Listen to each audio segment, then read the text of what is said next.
Pierre Aski, bonjour. Bonjour Nicolas. Vous vous interrogez, Pierre, ce matin sur les connexions entre les conflits en cours. C'est une déclaration étonnante et plutôt contre-intuitive.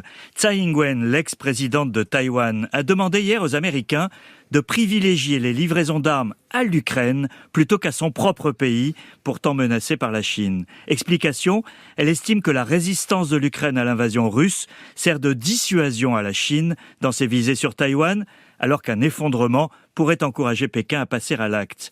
Le raisonnement n'est pas nouveau. On a beaucoup dit que la débâcle du retrait américain de Kaboul le 15 août 2021 avait pu encourager Vladimir Poutine dans sa décision d'envahir l'Ukraine 6 mois plus tard.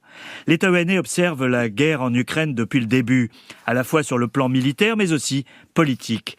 Mais c'est la première fois qu'une telle personnalité, l'ex-présidente a la liberté de parole dont ne dispose pas son successeur, évoque ainsi les conséquences pour l'Asie d'un éventuel lâchage de l'Ukraine par les États-Unis, sous-entendu par la future administration Trump. Et que cherche-t-elle, Pierre, avec cette déclaration ? Alors, Madame Tsai répondait au commandement américain pour la zone Indo-Pacifique qui mettait en garde que les livraisons d'armes à l'Ukraine risquaient de mettre en péril la position des États-Unis face à un possible conflit en Asie.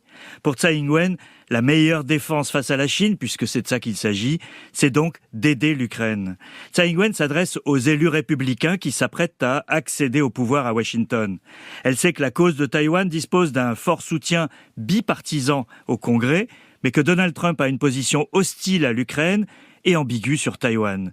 Elle signifie aux futurs maîtres à Washington que c'est la crédibilité de leur dissuasion qui est en jeu dans ces deux points chauds, que les États-Unis ont beaucoup à perdre dans d'autres parties du monde s'ils abandonnent l'Ukraine face à la Russie, l'ami de la Chine, objet de toutes les obsessions américaines. Et il y a d'autres exemples de connexions entre conflits, Pierre. En effet, Nicolas, on a vu récemment l'arrivée d'un contingent nord-coréen face à l'incursion ukrainienne en territoire russe.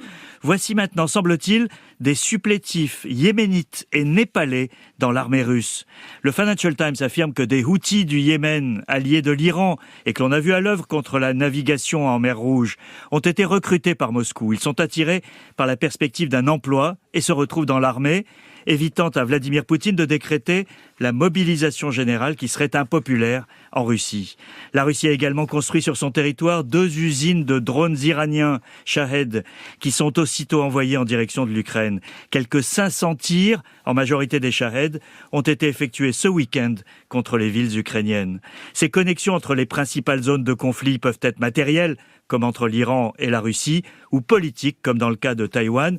Elles montrent en tout cas qu'un mauvais calcul dans un conflit peut avoir des répercussions sur un autre continent. La future administration Trump est prévenue. Pierre Aski, merci.